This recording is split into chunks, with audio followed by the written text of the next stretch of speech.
What up guys, Matt's Printer Smarts here, and I just wanted to share with you guys how to adjust the automatic thing here. So let's say you have something that is like extremely skinny, or this wasn't installed quite right or something, so the automatic thing isn't working.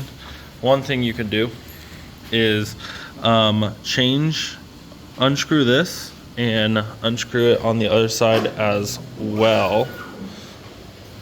Right there, and get out your leveler. Make sure it stays level before you actually loosen the screws.